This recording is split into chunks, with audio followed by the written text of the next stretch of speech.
মানুষ বড়ই বিচিত্র প্রাণী। অধিক থেকে অধিকতর ধন লাভ করার চেষ্টায় নিজের শরীরকে নষ্ট করে ফেলেন, নিজের শক্তি হারিয়ে ফেলেন, নিজের সামর্থ্য হারিয়ে ফেলেন। আর যে ধন লাভ করেন সেটা কোথায় যায়? সেই শক্তি, সেই সামর্থ্যকে আবার ফিরে পাওয়ার জন্য। আর কিছু মানুষ জীবন এমনভাবে যাপন করেন যেন তা কখনোই শেষ হবে না। কিন্তু শেষ তো সবারই হবে। আর যখনই শেষটা কাছে চলে আসে, তখন মানুষ এটা বুঝতে পারেন যে সে জীবনকে উপভোগ করেননি। তার কারণটা কি? লালসা। এই লালসা জন্ম দেয় লোভকে, আর এই লোভ জন্ম দেয় আপনারই বিনাশকে। সেই জন্য আজ আপনার কাছে যা কিছু আছে, যেমনটা আছে, তার সাথে জীবন যাপন করুন, পূর্ণরূপে যাপন করুন। আপনার কাছে যতই ধন, শক্তি, মান থাকুক, তা সবার মধ্যে ভাগ করতে শিখুন। ভাগ করলে ভালোবাসা বাড়ে, আর এই ভালোবাসা দ্বারা জীবন আরো সুখময় হয়ে ওঠে। তাহলে আসুন আর আমার সাথে ভালোবেসে বলুন, রাধা রাধা। মন। জীবনে যখনই কোনো বস্তু বা সুখ স্বাচ্ছন্দ্য অধিক মাত্রায় আপনার কাছে চলে আসে, তখন নিজেকে শ্রেষ্ঠ মনে করার একটা প্রবণতা দেখা যায়, যা হয় আত্মবিশ্বাসে পরিণত হয়, নয়তো অহংকারে। এবার আত্মবিশ্বাস আর অহংকারের মধ্যে অনেক বড় পার্থক্য রয়েছে। আমি এটা করতে পারি, আমি ওটাও করতে পারি, এ হলো আত্মবিশ্বাস। শুধুমাত্র আমি এটা করতে পারি, শুধুমাত্র আমি ওটাও করতে পারি, আমি হলাম সর্বশ্রেষ্ঠ, এটা হলো অহংকার।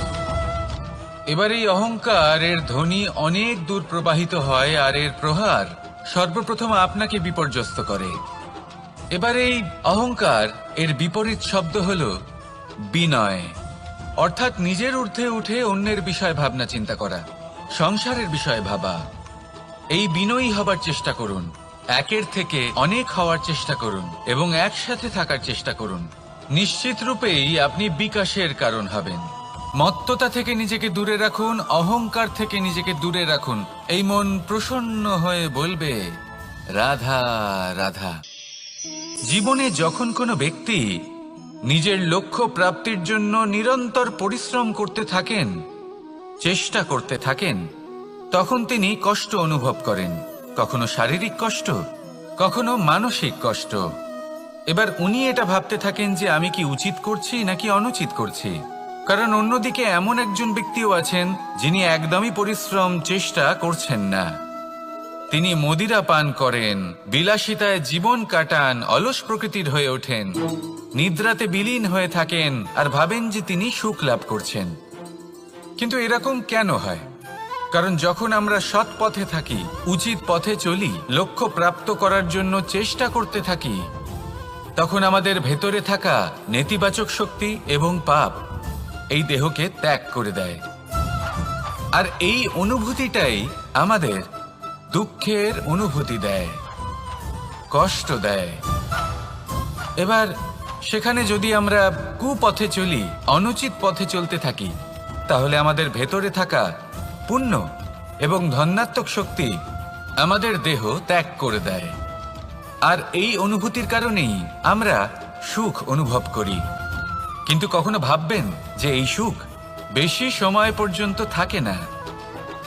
সেই জন্য সবসময় মনে রাখবেন, যদি আপনি জানেন যে এটাই আপনার লক্ষ্য, এটাই উচিত পথ, শুভ পথ, তাতে নিরন্তরভাবে এগিয়ে যেতে চেষ্টা করতে থাকুন।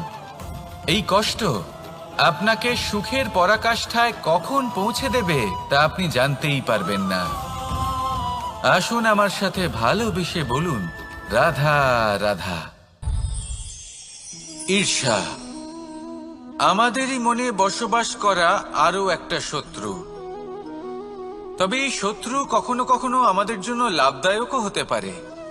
কিন্তু যদি আমরা সতর্ক না থাকি, তাহলে সেটা ততটাই ঘাতক হয়ে উঠতে পারে। যদি আপনার কোনো প্রতিদ্বন্দ্বী থেকে থাকে যে এগিয়ে চলেছে, তাকে দেখে আপনার মনে ঈর্ষা উৎপন্ন হয়, আর ঈর্ষাবশত আপনি নিরন্তর চেষ্টা করতে থাকেন, পরিশ্রম করতে থাকেন সামনে এগোনোর জন্য, তাহলে তার দ্বারা আপনার বিকাশই হবে। কিন্তু যদি আপনি নিজের বিরোধীকে শেষ করতে দেওয়ার জন্য অগ্রসর হন, তাকে বিনাশ করার জন্য অগ্রসর হন, তাহলে এই ঈর্ষা প্রথমে আপনার বিনাশ অবশ্যই করবে। একটা কথা আছে, এটা পশু প্রবৃত্তি, আপনি শুধুই নিজের বিকাশের কথা ভাববেন। তিনিই হলেন প্রকৃত মানুষ, যিনি অন্য মানুষের জন্য প্রাণও দিতে পারেন। এই ঈর্ষা যদি আপনাকে বিকাশের পথে নিয়ে যেতে পারে তাহলে খুবই ভালো। যদি আপনাকে অন্য কাউকে বিনাশ করে দেওয়ার পথে অগ্রসর করে তাহলে তার থেকে দূরে থাকাই ভালো। যেমন ধরুন, আপনার কাছে একটা সূচ আছে যার দ্বারা আপনি ছেঁড়া কাপড়ও সেলাই করতে পারবেন বা অন্য কারোর পাত্রে ছিদ্রও করে দিতে পারবেন। আপনি কি চাইবেন, নিজের বিকাশ নাকি অন্য কারোর বিনাশ? সিদ্ধান্ত আপনারই। আসুন আর আমার সাথে ভালোবেসে বলুন, রাধা রাধা। বিষ এবং অমৃত, এর ভিত্তিতেই সংসার চক্র চলতে থাকে। যখন সমুদ্র মন্থন হয়েছিল তখন এই দুই প্রাপ্ত হয়েছিল। প্রথমে বিষ পাওয়া গেল, তারপর অমৃত। জীবন মন্থন করলেও এগুলো লাভ করা যায়। এবার এই যে বিষ, তা হলো অমৃতের থেকে অনেক বেশি শক্তিশালী এবং সেই জন্যই অনেক বেশি ঘাতকও। এবার বোঝার চেষ্টা করি এই বিষ আসলে কি। যে কোনো বস্তু বা কোনো ভাব যদি মাত্রার থেকে বেশি পরিমাণে আপনার কাছে থাকে, প্রয়োজনের থেকে বেশি আপনার কাছে থাকে, তাহলে সেটা আপনার কাছে বিষ সমান হতে পারে। তা সে ধন হোক, শক্তি হোক, সম্মান হোক, ইত্যাদি ইত্যাদি। যদি আপনার কাছে এমন কিছু থেকে থাকে যা মাত্রার থেকে বেশি পরিমাণে আপনার কাছে আছে, তাহলে তাকে ভাগ করতে শিখুন। যদি আপনি ভাগ করতে শিখে যান তাহলে এই বিষই আপনার জন্য অমৃতে পরিণত হবে, আর তাদের কাছেও অমৃত সমান হয়ে উঠবে যাদের এই সাহায্যের প্রয়োজন। তাহলে ভাগ করে নিতে শিখুন আর আমার সাথে ভালোবেসে বলুন, রাধা রাধা। কোনো বাড়িতে, কোনো পরিবারে যখন কারোর জন্ম হয় তখন তা কত সুখের মুহূর্ত হয়। সেই ছোট্ট সন্তান যখন কিছুটা বড় হয়, সে হাঁটার চেষ্টা করে, আর সেই প্রক্রিয়াতেও খুব বড় একটা শিক্ষা লুকিয়ে রয়েছে, ঠেলে দেওয়া। যখন আপনি হাঁটতে চান, সামনে এগোতে চান, তখন আপনি কি করেন? নিজের পায়ের তলার যে মাটি তাকে আপনি পেছনে ঠেলে দেন। ব্যাস, এই একই জিনিস তো জীবনেও শিখতে হবে। এবার যদি আপনি জ্ঞানের পথে অগ্রসর হতে চান তাহলে অজ্ঞানতাকে পেছনে সরিয়ে দিতে হবে। যদি আপনি প্রকাশের দিকে এগোতে চান তাহলে অন্ধকারকে পেছনে সরিয়ে দিতে হবে। যদি আপনি ভবিষ্যতে সফল হতে চান তাহলে অতীতের যে অসফলতাগুলিকে পেছনে সরিয়ে দিতে হবে। যে জল বইতে বইতে থেমে যায় তাকে আমরা নালা বলে থাকি, তার থেকে দুর্গন্ধ বের হয়। কিন্তু যে জল বইতেই থাকে তাকেই আমরা পবিত্র জল বলি। তাহলে আপনিও কর্ম করতে থাকুন, কখনো থামবেন না। আর আমার সাথে ভালোবেসে বলুন, রাধা রাধা। যোগাসন। যোগাসনে আসন অত্যন্ত গুরুত্বপূর্ণ। এবার আমি বলবো সবথেকে শ্রেষ্ঠ আসন কোনটি। আশ্বাস। নিজেকে আশ্বস্ত করতে থাকুন যে আমি আছি, সব ঠিক হবে, যা হচ্ছে ভালোর জন্য হচ্ছে। এই আশ্বাস আপনাকে জীবনে এমন ধনাত্মক বিশ্বাস দেবে যে আপনি বড় বড় সমস্যার সমাধান করতে পারবেন। এবার যদি কথা বলি সবথেকে কঠিন সময়ের, তাহলে সেটা হলো বিচ্ছেদের। যা মা সীতাকে সহ্য করতে হয়েছে শ্রীরামের জন্য, রাধা কৃষ্ণকেও সহ্য করতে হয়েছে। যে ব্যক্তি বিচ্ছেদের সময় সঠিক পথে চলে এসেছে সে জীবনে অনেক শ্রেষ্ঠ স্থানে অবশ্যই পৌঁছতে পারবে। এবার যদি কথা বলি সবথেকে জরুরি এবং গুরুত্বপূর্ণ সময়ের, তাহলে সেটা হলো সংযোগ। সকলকে সাহায্য করতে থাকুন। আপনি অন্যদের সাহায্য করে তাদের যত আনন্দ দিতে পারবেন ততটাই আনন্দ আপনারও জীবনে অবশ্যই আসবে। আসুন আর আমার সাথে ভালোবেসে বলুন, রাধা রাধা। কামবোধ। এটাই আপনার অন্তরের প্রথম শত্রু। বেশিরভাগ মানুষই কামবোধ বলতে লালসা বোঝেন, কিন্তু এটা সম্পূর্ণ সত্য নয়। কামের আসল অর্থ হল কামনা। এটা খুবই সহজ ব্যাপার। মনুষ্য শরীর থাকলে, মানুষের মন থাকলে এই কামনা অবশ্যই থাকবে। এবার এটাই দেখতে হবে যে এই কামনা নেতিবাচক কামনা নাকি ইতিবাচক কামনা। অন্য কারোর জিনিসে নজর দেওয়া, অন্য কোনো মানুষের উপর নজর দেওয়া, কোনো অনুচিত বস্তুর দিকে নজর দেওয়া, এই নেতিবাচক কামনা। আর এই দুষ্কামনা মানুষকে দিয়ে অপকর্ম করাবেই করাবে। তাই মনে রাখবেন, যে ব্যক্তি নিজের কামনাকে নিয়ন্ত্রণে রাখতে পারেন তিনি সঠিক পথেও থাকেন, সঠিক লক্ষ্যে পৌঁছতেও পারেন। যিনি কামনা নিয়ন্ত্রণে রাখতে পারেন না তিনি তার পথও হারিয়ে ফেলেন এবং লক্ষ্যচ্যুতও হন। তাই মনে রাখবেন, নিজের কামনাগুলিকে নিয়ন্ত্রণে রাখুন। কাম নামক এই শত্রুর ওপর বিজয় লাভ করুন। আর আমার সাথে ভালোবেসে বলুন, রাধা রাধা। ক্রোধ আপনার অন্তরের আরো একটা শত্রু। এই ক্রোধ আসলে কি? আপনার মনের এক ভাবনা, যা আপনার মনেই উৎপন্ন হয়। এই মন আত্মার সাথে যুক্ত থাকে। এখন একটা ভাবনা যা আত্মার সাথে যুক্ত থাকে তাকে অনুচিত কেন বলা হয় সেটা বোঝার চেষ্টা করুন। ক্রোধ কখনো কখনো জরুরি হয়, বিশেষ রূপে তখন যখন আপনি সঠিক পক্ষে দাঁড়িয়ে রয়েছেন এবং সামনের ব্যক্তি অধর্মের পক্ষে রয়েছেন আর বিনম্রভাবে মানছেন না। যেমন শ্রীরাম ক্রুদ্ধ হয়েছিলেন সাগরের ওপর। ওটা উচিত ছিল, আর তা ততক্ষণই উচিত যতক্ষণ আপনি ক্রোধকে নিয়ন্ত্রণ করছেন। যদি ক্রোধ আপনাকে নিয়ন্ত্রণ করতে শুরু করে তাহলে পরিস্থিতি এমনও হতে পারে, ধরুন একজন ব্যক্তির প্রতি ক্রোধের কারণে আপনি তার ক্ষতি করতে চান। আপনি একটা কয়লা হাতে নিলেন আর সেই কয়লা সামনের ব্যক্তির ক্ষতি করার পূর্বে আপনার হাত জ্বালিয়ে দেবে। ব্যাস, ক্রোধ এটাই করে। সর্বপ্রথম আপনার ক্ষতি করে, আপনার বিবেক হরণ করে নেয়। আপনি আপনার নিয়ন্ত্রণ হারিয়ে ফেলেন আর সবকিছু নষ্ট হয়ে যায়। বেশিরভাগ মানুষ ক্রোধে এমন সিদ্ধান্ত নেন যে সেটা তাদেরই বিনাশের কারণ হয়ে দাঁড়ায়। আর কিছু মানুষ বলেন যে আমাদের জীবনে এত যন্ত্রণা আছে, এত সংকট আছে যে ক্রোধ উৎপন্ন হবেই। আর এরকম সময় এটাই উচিত হবে যে আপনি নিজেকে ক্রোধের থেকে দূরে রাখুন আর তারপর সমস্যার নিবারণ করুন। আর এই নিবারণই আপনার জীবনকে একটা শ্রেষ্ঠ স্তরে পৌঁছে দেবে। তাহলে ক্রোধ থেকে দূরে থাকুন, সুপ্রসন্ন থাকুন আর আমার সাথে ভালোবেসে বলুন, রাধা রাধা। লোভ আপনার অন্তরের আরো একটা শত্রু। দেখতে গেলে এটা একটা শব্দ, একটা সংস্কৃত শব্দ। লব ধাতু থেকে উৎপন্ন হয়েছে। এর অর্থ কিছু লাভ করা। কিছু লাভ করা অনুচিত নয়, আরো কিছু লাভ করাও অনুচিত নয়, কিন্তু সব থেকে বেশি আমিই লাভ করব। আমি আরো চাই, আরো বেশি চাই, আরো বেশি পেতে চাই। এটাই হলো লোভ। আর এই লোভ যখন গ্রাস করে তখন আপনি যা পেতে চান, সে ধনই হোক বা মানই হোক, তা অর্জন করার জন্য মানুষ যে কোনো স্তরে পৌঁছে যেতে পারে। যদি মানুষ ধন অর্জন করতে চান তাহলে তার জন্য তারা অধর্মের পথেও চলতে পারেন। যদি সম্মান অর্জন করতে চান তাহলে অন্য মানুষকে ছোটও করতে পারেন। শেষ পর্যন্ত আপনার এটা মনে হতে পারে যে যদি একটু অল্পই প্রাপ্ত করতাম কিন্তু ভালোবেসে প্রাপ্ত করতাম, এই জীবন আরো অনেক বেশি সুখী হতো। লোভ আপনার জীবনে, আপনার মনে কখন যে প্রবেশ করবে সেটা আপনি জানতেও পারবেন না। তাই এটা চিনতে শিখুন আর তৎক্ষণাৎ জীবন থেকে বাইরে ফেলে দিন। যা কিছু লাভ করতে চান তা ভালোবেসে লাভ করুন আর সেই ভালোবাসার সাথেই বলুন, রাধা রাধা। মোহ আপনার অন্তরের আরো একটা শত্রু। এবার মানুষ প্রেম আর মোহের মধ্যে পার্থক্য বুঝতে পারে না।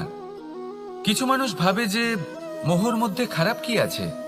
যদি কোনো মানুষের তার বাবা মার প্রতি, তার সন্তানের প্রতি মোহ থাকে তবে খারাপ কি আছে? খারাপ আছে, আর সেটা তাদের জন্য খারাপ হতে পারে যাদের প্রতি আপনার এই মোহ আছে। এবার মোহ আর প্রেমের মধ্যে পার্থক্য আপনাকে বোঝাচ্ছি। মোহ শুধুমাত্র পেতে চায়, সেখানে প্রেম শুধুমাত্র দিতে শেখায়। এই দুই পরিস্থিতিতেই আপনার হাত প্রসারিত থাকে। মোহের ক্ষেত্রে কোনো বস্তু বা কোনো ব্যক্তিকে লাভ করার জন্য, আর প্রেমে শুধুই প্রদান করার জন্য। মোহর বশে আপনার পায়ে বাঁধন পড়ে যেতে পারে। যদি মাতা পিতার তার সন্তানের প্রতি মোহ থাকে, তাহলে তারা তাদের সন্তানকে কখনো দুঃখে, চিন্তায়, যন্ত্রণায় দেখতেই পারবে না। সেই জন্য তারা সন্তানকে বেঁধে রাখতে চান একটা সুরক্ষিত ক্ষেত্রে, যেখান থেকে না তারা সংসারকে দেখতে পায়, না পরখ করতে পারে, না কিছু শিখতে পারে, না বিকট পরিস্থিতির সম্মুখীন হতে পারে। ঠিক যে কারণে তারা দুর্বল হয়ে পড়ে, অজ্ঞানী হয়ে ওঠে। তাদের বিকাশ সেখানেই স্তব্ধ হয়ে যায়, আর সেখানে প্রেম শুধুমাত্র বিকাশের পথে নিয়ে যায়।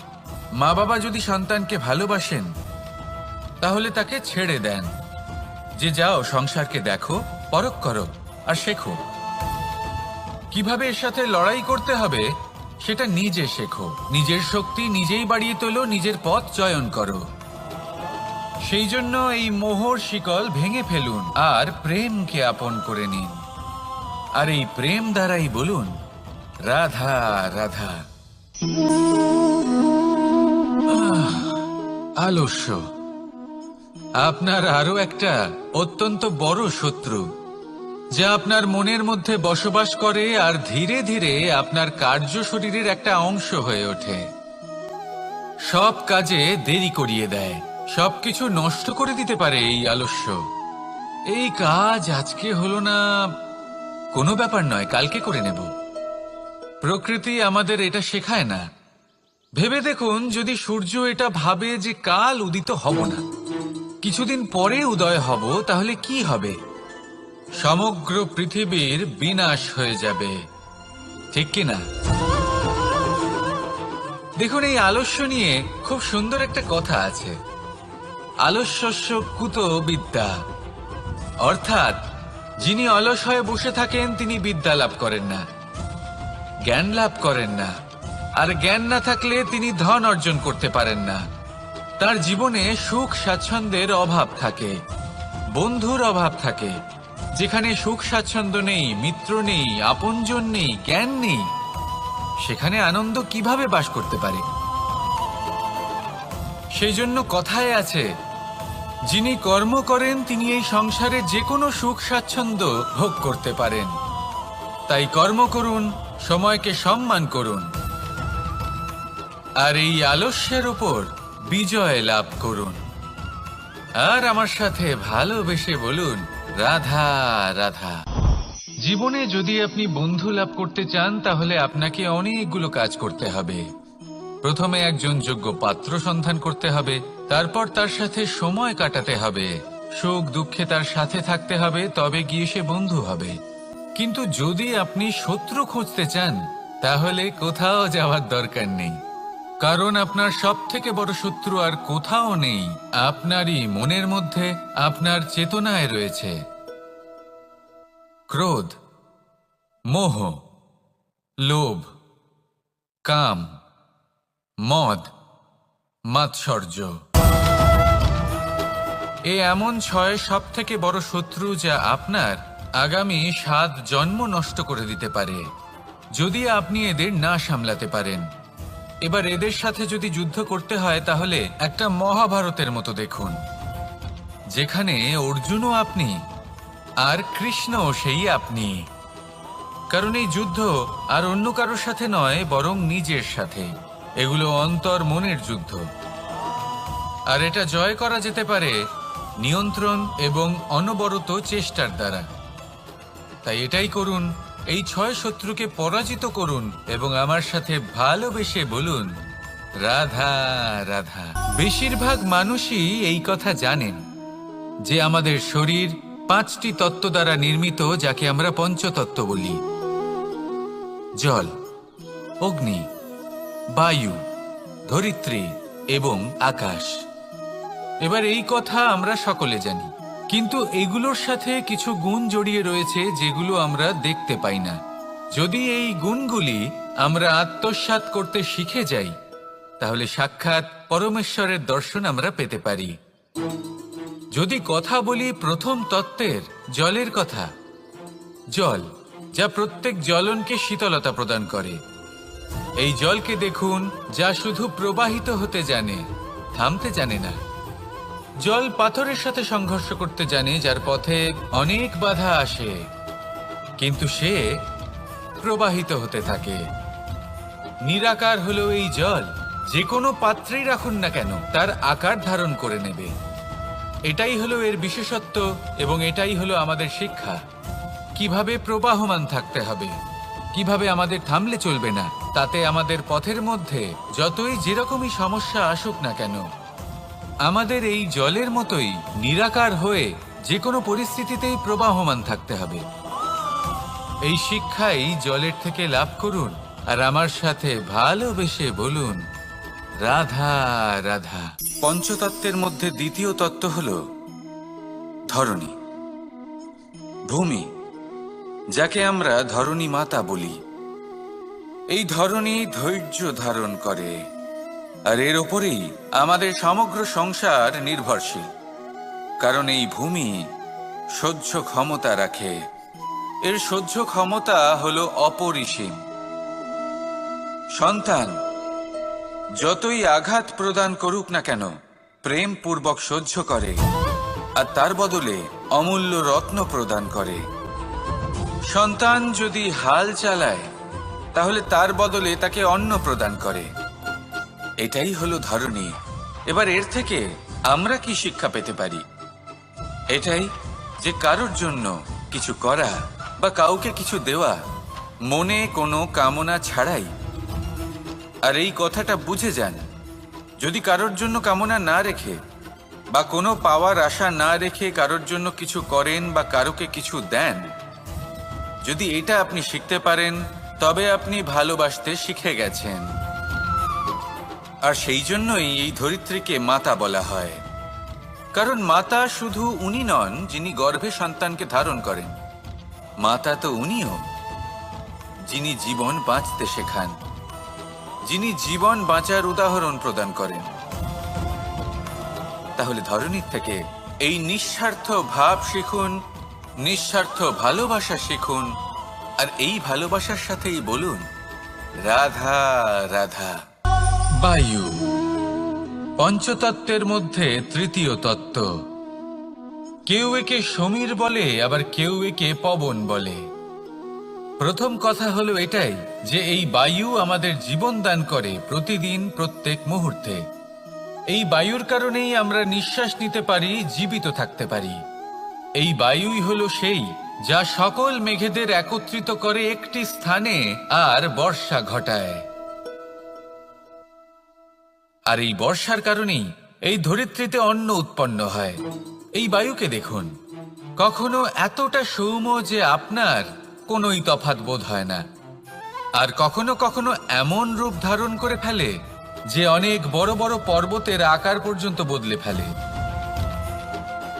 এটাই হলো বায়ুর বিশেষত্ব।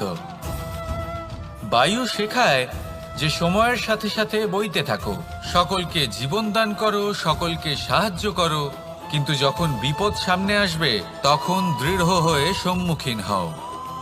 বাধা অনুযায়ী নিজেকে গড়ে নিতে হবে, আর কখন কতটা কঠোর হতে হবে আর কখন কতটা সৌম্য হতে হবে, এটা বায়ুকে দেখে শিখুন।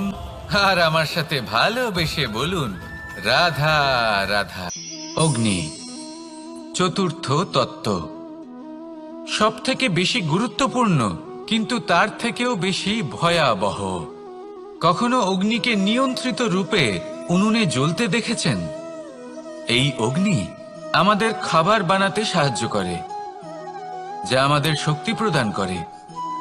কিন্তু এই অগ্নি যখন বিচলিত হয়ে, অনিয়ন্ত্রিত হয়ে কোনো বনের আগুন হয়ে ওঠে, তখন মহা বিনাশ ঘটে যায়।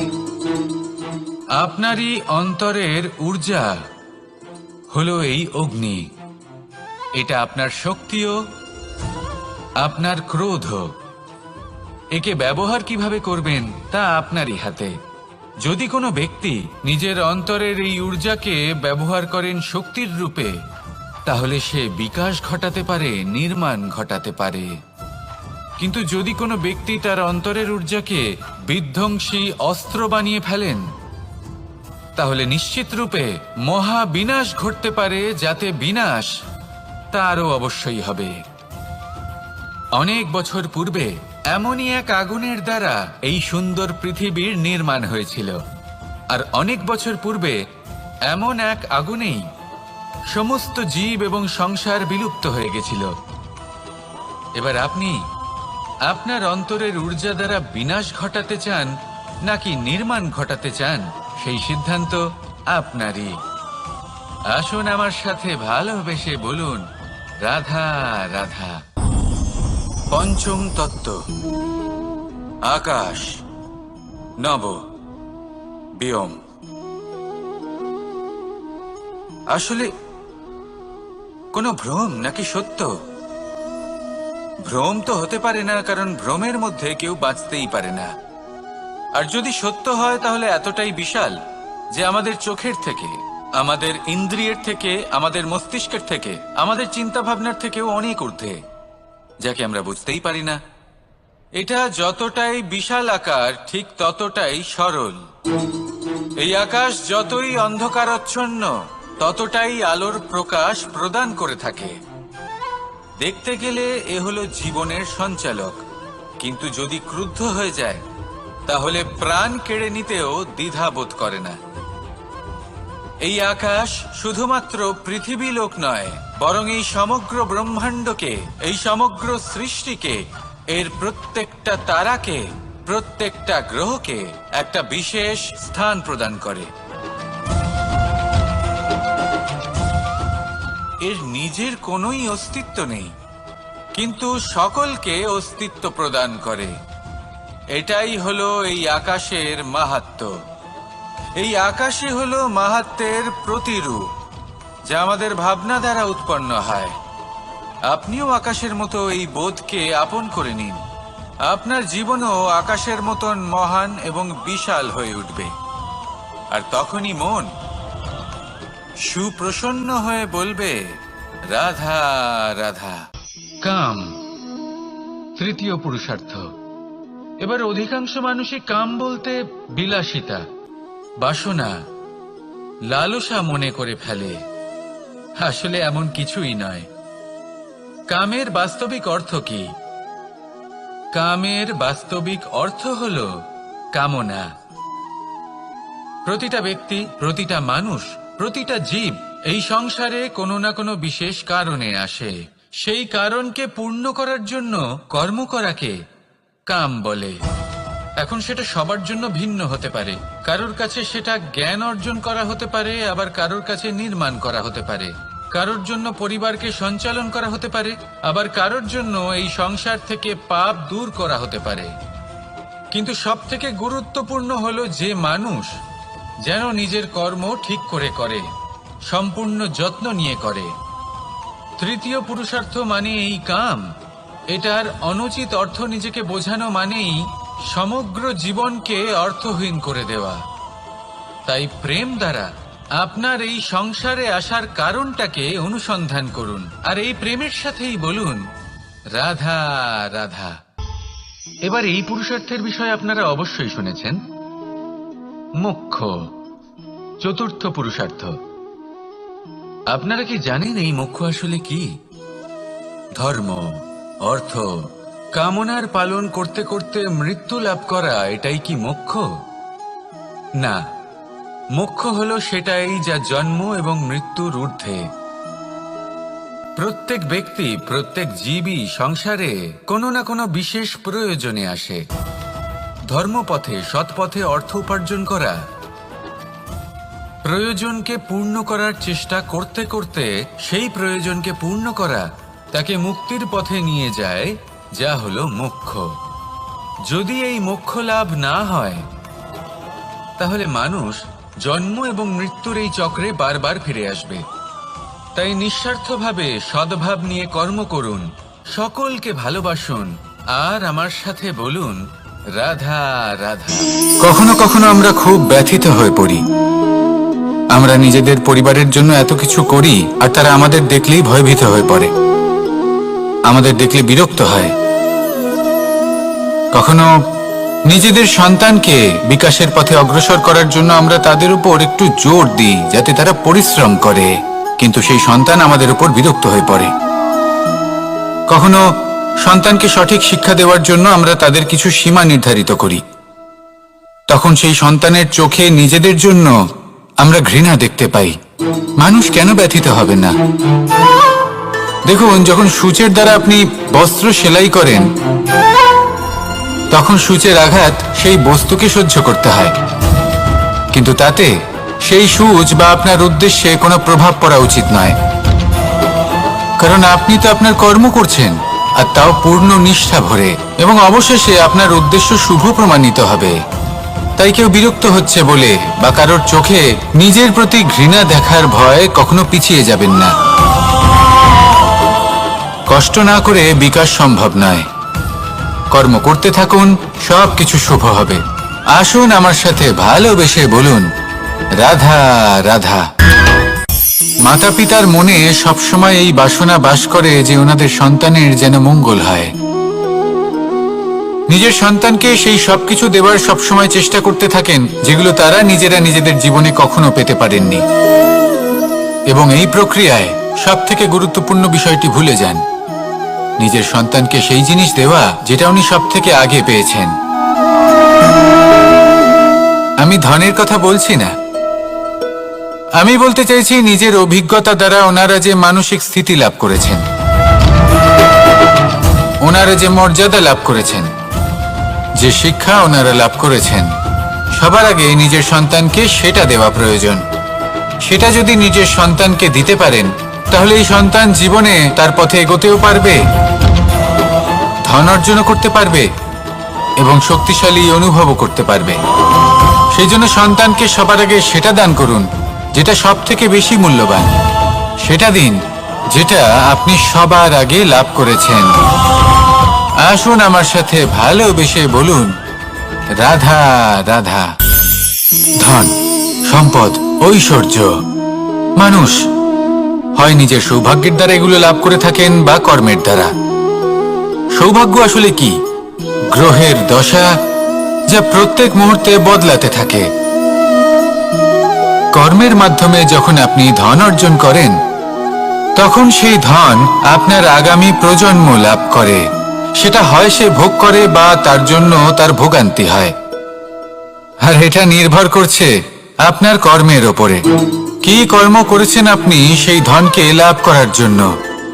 যদি আপনি সৎ পথে চলেন, নিষ্ঠা ভরে আপনি কর্ম করে থাকেন এবং তার ফলে আপনি ধন অর্জন করে থাকেন, তাহলে আপনার আগামী প্রজন্ম সেটা ভোগ করবে, সেটা প্রয়োগ করবে নিজের বিকাশের জন্য।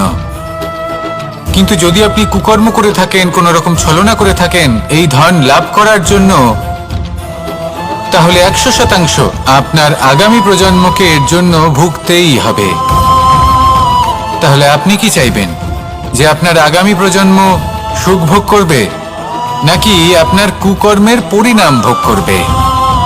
নির্বাচন আপনারই।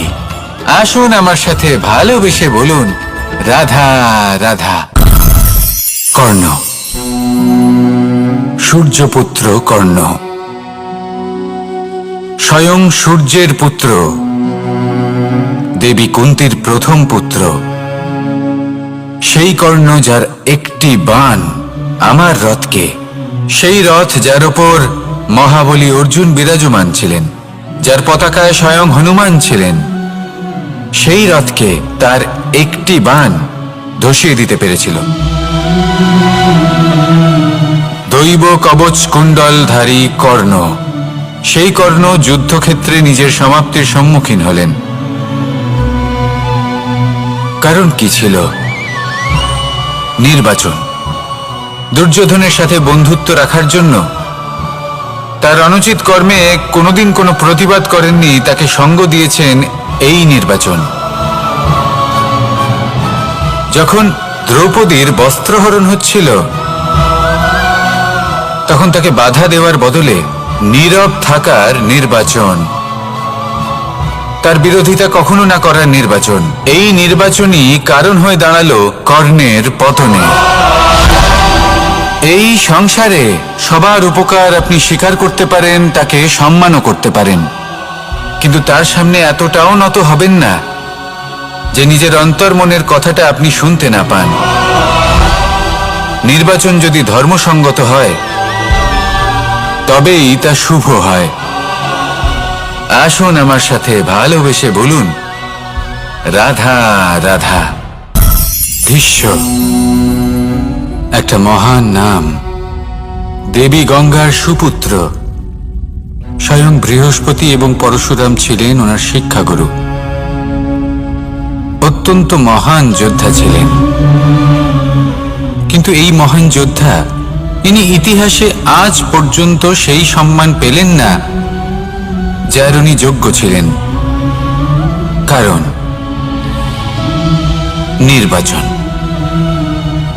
রাজ সিংহাসনের সেবা করার প্রতিজ্ঞা নিয়েছিলেন উনি।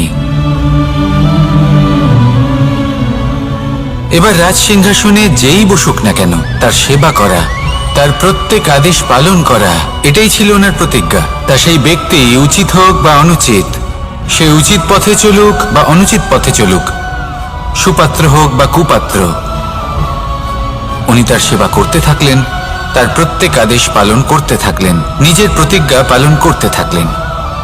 ধৃতরাষ্ট্র নেত্রহীন অবশ্যই ছিলেন, কিন্তু এতটাও নেত্রহীন ছিলেন না যে উনি প্রজাদের চোখের জল, ধর্ম অধর্ম দেখতে পাবেন না। উনি সব বুঝতে পারতেন। আর এদিকে ভীষ্ম নিজে প্রতিজ্ঞাবদ্ধ হয়েছিলেন। দুর্যোধন অনুচিত পথে চালিত হচ্ছিল, তাও উনি তাকে সঙ্গ দিতে থাকলেন। আর পরিণামস্বরূপ আজ পর্যন্ত ইতিহাসে উনি সেই স্থান পেলেন না, সেই সম্মান পেলেন না যার যোগ্য উনি ছিলেন। যদি আপনি কোনো প্রতিজ্ঞা করে থাকেন, তা সে যতই কোনো উচিত কারণের জন্য হোক না কেন, যদি আস্তে আস্তে সময়ের সাথে সেই প্রতিজ্ঞা আপনাকে অনুচিত পথে চালিত করে অধর্মের পথে নিয়ে যায়, পাপের পথে নিয়ে যায়, তাহলে সেই প্রতিজ্ঞা ভঙ্গ করা অত্যন্ত আবশ্যক। সময় অনুসারে নিজেকে বদলানো আবশ্যক, নয়তো এই প্রতিজ্ঞা আপনাকে দিয়ে পাপ কর্ম করাবে, কুকর্ম করাবে, আর আপনার বিনাশের কারণ হবে। আসুন আমার সাথে ভালোবেসে বলুন, রাধা রাধা। অশ্বত্থামার মৃত্যু হলো। কেউ জানে না সে মানুষ নাকি হাতি। এই বাক্য কে বলেছিলেন? সাক্ষাৎ ধর্মরাজ যুধিষ্ঠির।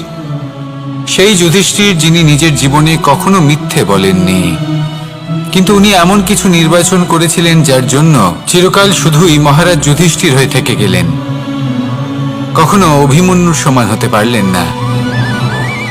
যখন দ্রুত ক্রীড়ার আমন্ত্রণ এসেছিল, তখন মহারাজ যুধিষ্ঠির সেটা অস্বীকার করতেই পারতেন, কিন্তু করলেন না। অহংকারের জন্য সেই আমন্ত্রণ গ্রহণ করলেন উনি, এবং অহংকারের জন্য করা এই নির্বাচন ওনাকে সাধারণ করে রেখে দিল। নিজের গুরু দ্রোণাচার্যকে পরাজিত করার জন্য একটি মিথ্যে কথা বলেছিলেন।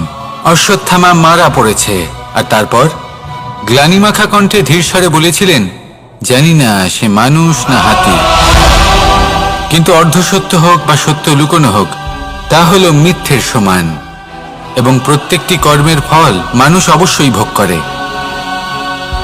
এই নির্বাচনের কারণে যুধিষ্ঠিরকেও নরকবাস করতে হয়েছিল।